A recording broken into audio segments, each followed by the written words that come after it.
So with that being said too, brand and culture and mission, how do those things work together?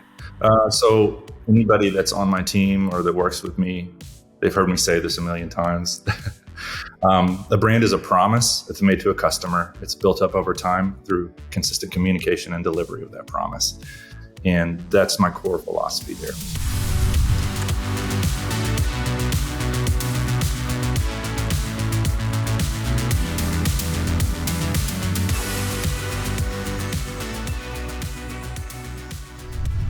Hi, everyone, and welcome to another episode of the Video by Design podcast. Today's guest is a well-loved client of ours, Gaeb Cardinale, the Director of Brand at KHealth. We chatted all things design, including the importance of developing your brand as a startup, how to use your brand to communicate legitimacy and trust, and how organizations that invest in branding are successful. So tune in, it's a quick one, and let me know your thoughts in the comment section.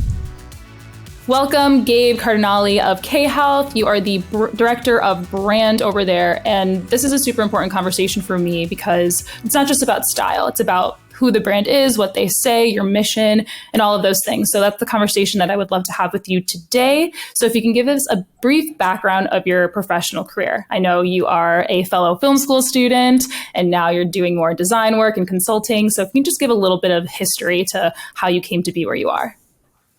Yeah, absolutely. Thanks. So yes, I studied film in college. I went to the University of Louisiana, Monroe. I graduated from film school, and I transitioned into sort of general graphic design. And I was able to do that pretty seamlessly because a lot of the principles of design were the same, and I understood that from film. I was able to work on really large brands early on in my career, I was super fortunate to do that. ExxonMobil and FedEx, also automotive stuff like Honda and Acura. I did a lot of pharmaceutical work, even worked on the Walmart brand and some other big brands like Cinemark and Tempur-Pedic, Time Warner Cable. I think that led me up to the next big step that I made, which was moving to the New York City market, and where I unexpectedly ended up working in startups to help build out brands for startups. So I wanted to ask, and this ties into when you're doing design, the storytelling aspect. So you're naturally attracted to filmmaking, I'm assuming, for the story of it, but can you kind of, maybe connect the 2 points of where you realized the storytelling background really gave you an up when you were thinking about design? As you have an opportunity as a marketer or a brand to tell your story visually through video or film, it's just the challenge of doing it in 5 seconds, 10 seconds, which is quite a task. Mm-hmm. The art and the craft of telling a story that's emotionally resonant, that would resonate with the consumer. So your customer, whenever they see those videos, immediately they can say, oh, that's me, or that's my family, or I can see myself in that story. Because you're bringing it up, maybe you can kind of define what that means to you and how it relates to what you're currently doing.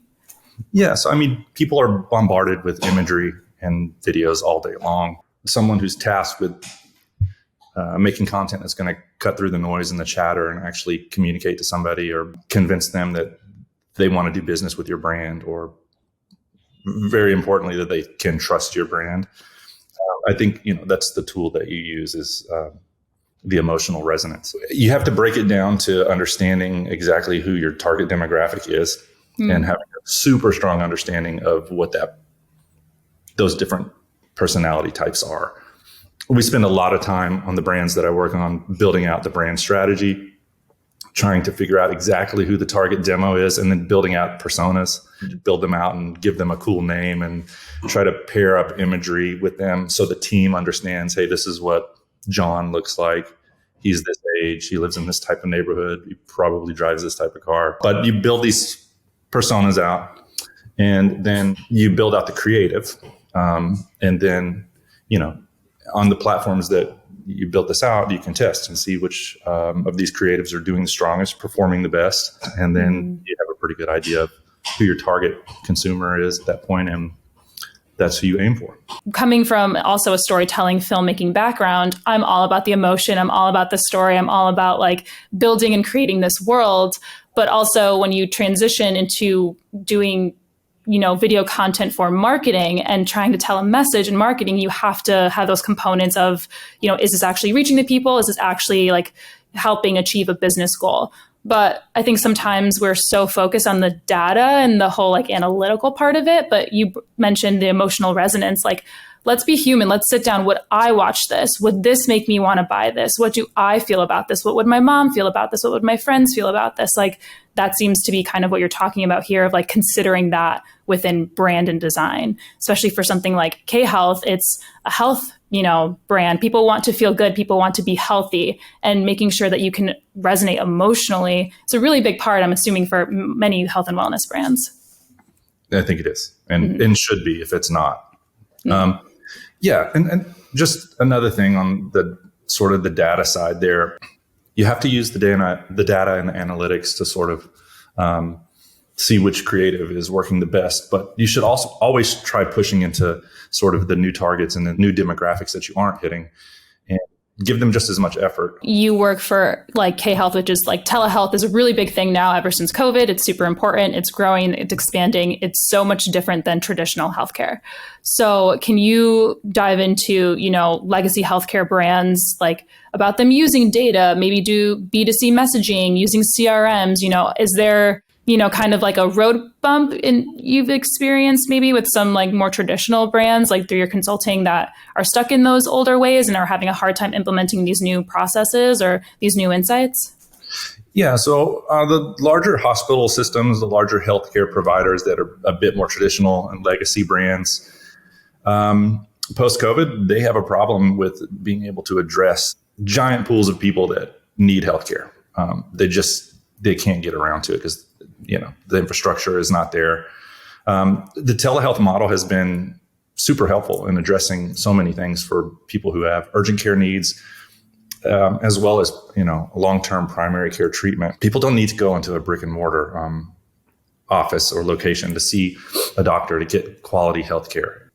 Part of what I've been tasked with recently is trying to do joint ventures and businesses with modern tech healthcare companies that have an ability to help larger hospital systems address people who have urgent care needs, who have primary care needs, and be able to do it like from anywhere at any time through a telehealth platform. Older generations, they are used to having to go into the doctor's office, but you're saying, that's not the case anymore. You don't have to do that to get quality care. I think that's very important to emphasize. So what's a challenge that you've been presented with like communicating that message? Like, yes, you can get quality healthcare and you don't have to necessarily go somewhere physically. The thing that it all comes down to for me is, again, the emotional resonance, like I said previously, but also the legitimacy and the trust. Telehealth makes really bold claims. Like, we don't know you. We've never met you. You're not going to be sitting in front of us. We're not going to be able to put the stethoscope on you. But we can use our AI to chat with you and address, again, urgent care issues, primary care issues. And then an organization like KHealth, we can do it for like $40, address your urgent care needs, and there's no insurance required. So in the consumer's mind, they're like, what's the catch, right? I think that most of the time they assume that it's the quality of the healthcare that they're going to receive. So that's what I'm constantly battling, is trying to tell a story of legitimacy, trying to tell a story of trust, and backing up the claims that we make. Do you have an example of perhaps like a patient or maybe an organization maybe being a little bit hesitant, but then coming across a campaign of yours and then being like, oh, wow, like this was actually helpful and or useful? Or maybe it's on the other end, maybe a client, was a little bit skeptical, but then, in working with you guys, they really saw really good benefits. Every day the reviews come in, hundreds. And you know how reviews can be. They can be all over the place. But when you really see the stories that, you've been able to save people from heart attack and stroke, people that were in the middle of having a stroke and contacted us and doctors were like, you need to go to an emergency room right now. Mm-hmm. This isn't just, minor symptoms. And then they go, they're, saved. So those instances are pretty remarkable. And at the end of the day, like knowing that I'm working on a brand that's building that out, service to others, and sort of being able to provide something that's lasting and meaningful to their health, that's pretty rewarding, right? So with that being said too, brand and culture and mission, how do those things work together? So anybody that's on my team or that works with me, they've heard me say this a million times. The brand is a promise. It's made to a customer. It's built up over time through consistent communication and delivery of that promise. And that's my core philosophy there. The brand can be whatever you want it to be within your organization. I have some experience working at a startup incubator. Redesign Health was a really great experience in my career. During the time that I worked for them, I launched brands at scale, so several a month. It was a tremendous amount of work and a huge learning curve for me. And one of the things that I learned was, as you're launching companies and getting them from 0 to 1 and building their brand and their marketing immediately out of the gate, if you can build a brand and you can put together the core principles of what the brand is, build a strategy, and then you can connect that with the workplace culture. And then if you can tie that into the sort of mission, vision, and values for that organization, you're going to have a strong startup. It's going to be functionally very strong. The people are going to be very motivated. They're going to understand the brand. They're going to understand the mission. And that probably helped with like building trust as well for like the customer, the clients, like that the customer is like interacting with. It helped on so many levels. It wasn't just the marketing. It trickled into everything, the product development itself, the organization, the relationships, the team building. If you can do that, then you're firing on all cylinders, and that's the start of a really strong organization. And if you haven't done that at your organization, the investment in that is priceless. So within your consulting work, have you come across, maybe an organization isn't even aware that their brand isn't, is working against them almost, like something that they just weren't, you were able to go in and illuminate some stuff and establish, brand messaging and all of that stuff. Has there been an example of a place that you've consulted on that you were like, oh, hey, let's do this. And they were like, oh my gosh, we had no idea. Thank you so much. And then it ended up like working out really well. Yeah, for sure. I mean, it's difficult to probably point out specific brands and call names right now, but I will tell you resoundingly, the organizations that invest in brand, they're just much more successful. And if they haven't done that and they decide to do it, I think they see the return on that investment immediately in their marketing and in the team itself, and just the way that they operate and function. How does brand inform content? So you had mentioned before understanding the demographic.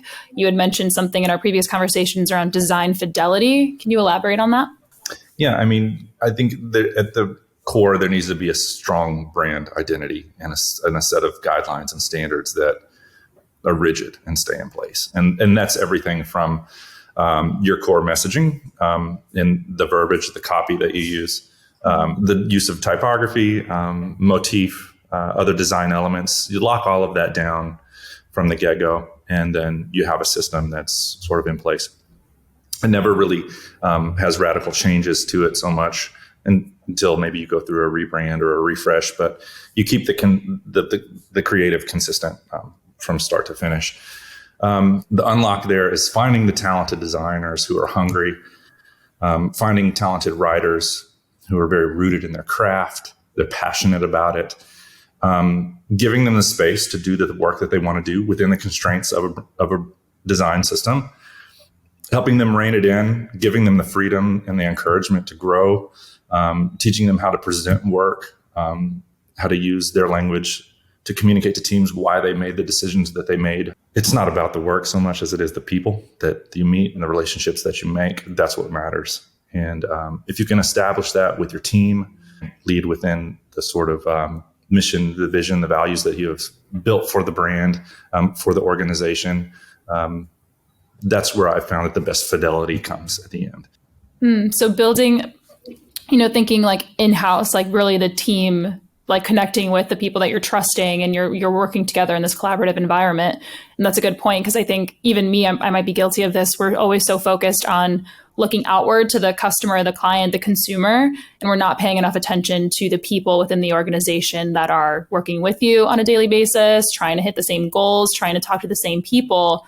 It's just as important to, like you said, cultivate creativity, give them permission and allow them to explain why they made certain decisions, and then that feedback probably. So it's just as much about the internal processes as it is like making sure we understand the outside things and the outside people that we're trying to talk to. Yeah, 100%. It's relationships. And if you make it more about the relationships than it is about the work comes in just fine. So that's been my experience anyways. Have you found working with startups that may not be their first priority maybe in the beginning, or understanding that, or is it the opposite? I mean, I have a few experiences with some myself that I'm not sure if it's as much like focuses on the relationships within the people that are starting everything. But is your experience any different? Working in startups is absolute and utter chaos. And if you don't like that, it's not for you. Mm-hmm. I love that. And I sort of thrive in that environment. And I love to build. Someone referred to me once as a bridge builder. And I thought about that for a second. And I was like, what do you mean? And they were like, well, you build a bridge that connects the people to the brand. And I was like, yes, that's right. So I don't know. I just latched onto that. And it's sort of been in the back of my mind ever since then. I'm sort of operating under that premise now. But yes. So again, working across so many startups and watching businesses be built and go from 0 to 1, they're all different. And it's so chaotic and it's hard to build. And it takes a group of people who are just grinders and hustlers. If the brand is locked in from the get-go, it's so much easier to pitch a product. It's so much easier to get people sold on, yes, I want to come work for you. So branding within video content specifically, I selfishly love when a company has good branding, a good mission. They're very clear. I understand exactly what they do, exactly who they're talking to. When they come to us to create that video content, there's just so much clarity. I don't want to say like half the work is done, but it just helps us create something even better. How have you noticed that that's really helpful, maybe within you working with a video studio? Like, I'll tell you right now, I believe it's been our experience that because you guys have such a great brand, that it's just made us working with you so much easier and better and more enjoyable, to be quite frank. How is that important to you? Yeah, thanks for that, by the way. If someone comes to your landing pages or your website and you have video in the header section immediately, that's a way better experience than a static design. You have to tell the story.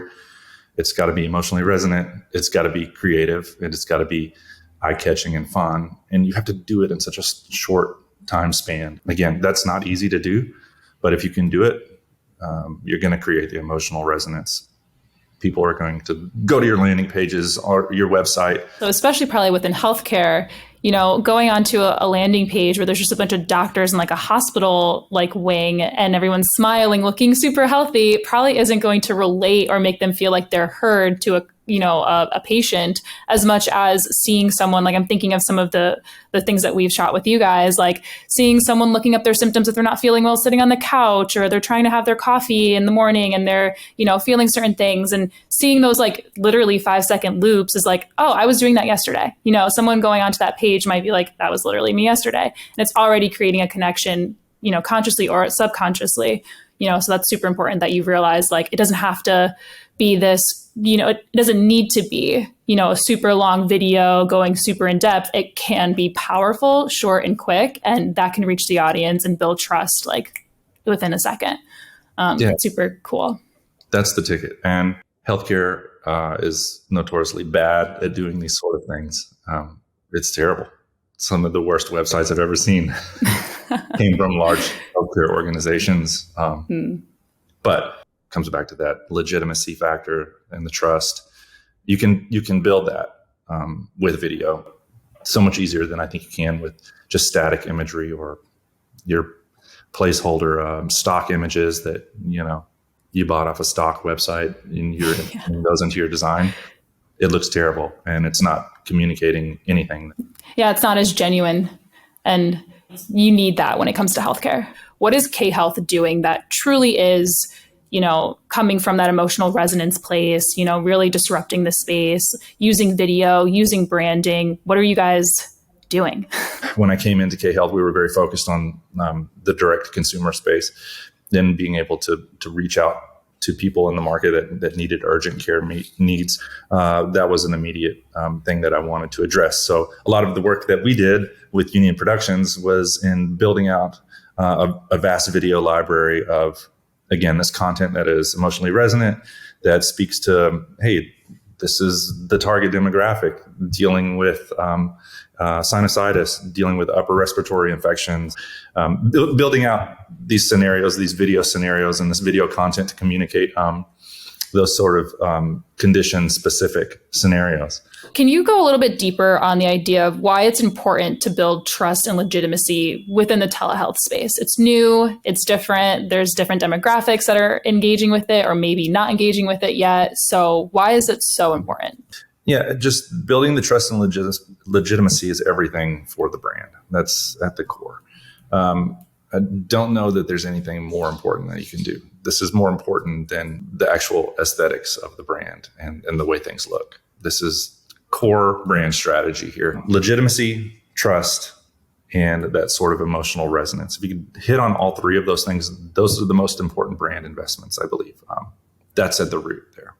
How do you do that? What's one example of a way that you can build trust and legitimacy?